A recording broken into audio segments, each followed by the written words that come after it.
वैदिक ज्योतिष में चंद्रमा यानी कि मून ये सिर्फ आसमान में चमकने वाला एक ग्रह नहीं है। ये हमारा माइंड है, हमारा थॉट प्रोसेस है और सबसे बड़ी बात, ये हमारे अवचेतन मन का यानी सबकॉन्शियस माइंड का वो मैग्नेटिक पुल है जो हमें ना चाहते हुए भी कुछ खास चीजों की तरफ खींचता है। तो चलिए इस डीप डाइव में चलते हैं। आज के इस एक्सप्लेनर को हमने 5 हिस्सों में बांटा है। पहला, मन और चंद्रमा का मूल कनेक्शन। दूसरा, हमारे आंतरिक भाव। तीसरा, संबंध और छुपे हुए रहस्य। चौथा, महत्वाकांक्षा और एकांत। और आखिर में सबसे दिलचस्प, राशियों का प्रभाव। फटाफट शुरू करते हैं। पहला भाग, the mind and the moon. चलिए पहले मूल सिद्धांत को समझते हैं। यहाँ सबसे बेसिक लेकिन सबसे इम्पॉर्टेंट बात ये समझनी है कि इस स्रोत के अनुसार ज्योतिष में चंद्रमा का सीधा मतलब ही हमारा दिमाग है। ये सीधे तौर पर हमारी सोचने की शक्ति और हमारे बेसिक इमोशंस को दर्शाता है। बताया गया है कि जब एक बच्चा माँ के गर्भ में पूरे 9 महीने तक होता है ना, तभी से ये चंद्रमा उसके मन का फाउंडेशन बन जाता है। ये प्रैक्टिकली हमारी आंतरिक सोच की पूरी बुनियाद है।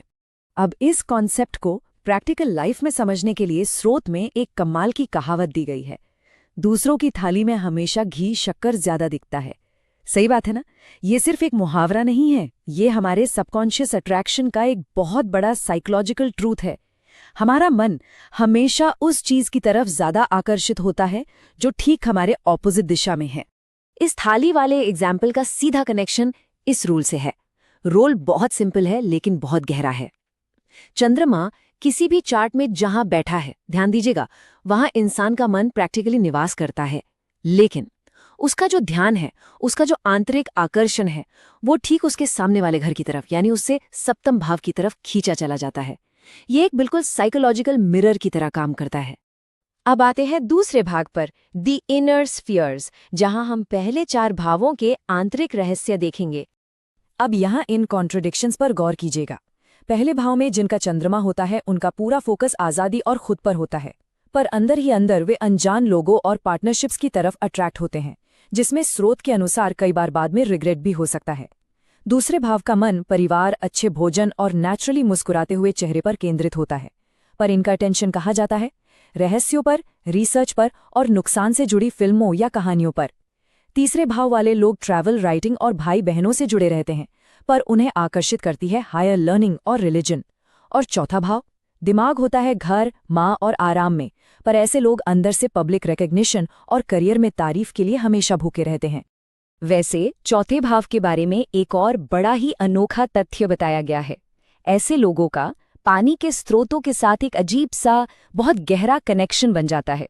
इन्हें ताज़ा झरने का पानी पीना या वाटर स्पोर्ट्स के पास रहना बहुत अट्रैक्ट करता है। और एक और इंटरेस्टिंग बात, इनमें अपने रहने की जगह यानी अपने घर को बार बार बदलने की एक बेचैनी या स्ट्रॉन्ग इच्छा छुपी होती है। तीसरा भाग, कनेक्शंस एंड हिडन डेप्थ्स। चलिए 5वें से 8वें भाव के डायनामिक्स देखते हैं। यहाँ चीजें और भी इंटेंस हो जाती हैं। 5वें भाव का फोकस इंट्यूशन, शेयर मार्केट और एजुकेशन पर रहता है, पर इनका मन उन्हें सोशल नेटवर्क्स और फास्ट इनकम की तरफ खींचता है। छठे भाव वालों का दिमाग बिल्कुल एग्जैक्ट डिटेल्स और दूसरों में कमियां निकालने पर सेट होता है, पर उनका आकर्षण देखिए अकेलेपन और बड़े खर्चों की तरफ। 7वें भाव वाले लोग सच में एक डीप इमोशनल कनेक्शन ढूंढते हैं, लेकिन उन्हें कैसे लोग अट्रैक्ट करते हैं? वैसे पार्टनर्स जो अपनी असली आइडेंटिटी, अपना ट्रू सेल्फ छुपाते हैं। और 8वां भाव, इनका मन तो हमेशा रिसर्च और लाइफ के उतार चढ़ाव में उलझा रहता है, पर असली आकर्षण कहाँ है? बिल्कुल सिंपल चीजों में, जैसे खाना, परिवार और छोटी मोटी बचत। पर एक सेकंड रुकते हैं, क्योंकि 8वें भाव के लिए स्रोत में एक बहुत स्ट्रिक्ट चेतावनी दी गई है। वो खतरा है स्टैग्नेंट इमोशंस यानी रुकी हुई, दबाई हुई भावनाओं का।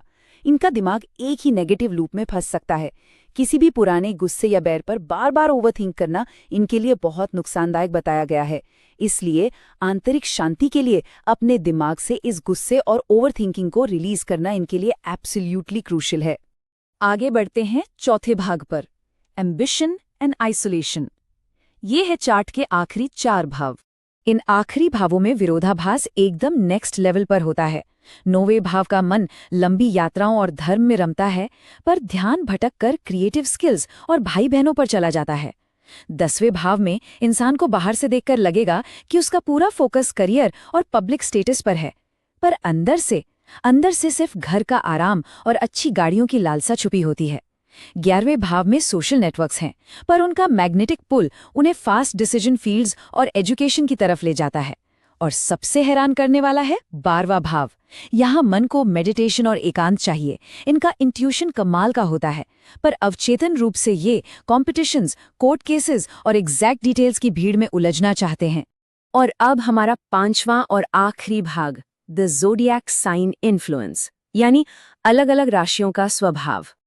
अब देखते हैं कि राशियां इस माइंड को कैसे बदलती हैं। मेष यानी एरीज राशि का चंद्रमा इंसान को सेंटर ऑफ अट्रैक्शन बनने की चाहत देता है, पर उन्हें थोड़ा जल्दबाज भी बनाता है।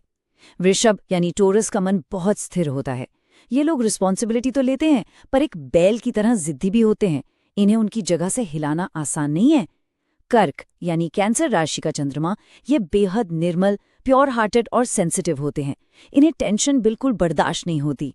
और वहीं सिंह यानी लियो राशि का मन एकदम किसी राजा की तरह ऑपरेट करता है। इन्हें कमांड करना पसंद है, हर डिटेल पर नजर रखते हैं और इनके विचारों में एक अलग ही अथॉरिटी होती है। बाकी बची राशियों की बात करें तो वृश्चिक यानी स्कॉर्पियो का दिमाग उन्हें पुराने स्टैग्नेंट विचारों में अटकने का शिकार हो सकता है। धनु यानी सैजिटेरियस माइंड गहरे ज्ञान और धर्म वाला तो होता है, पर स्रोत कहता है इन्हें अपने करीबी लोगों द्वारा धोखा मिलने के चांसेस ज्यादा होते हैं।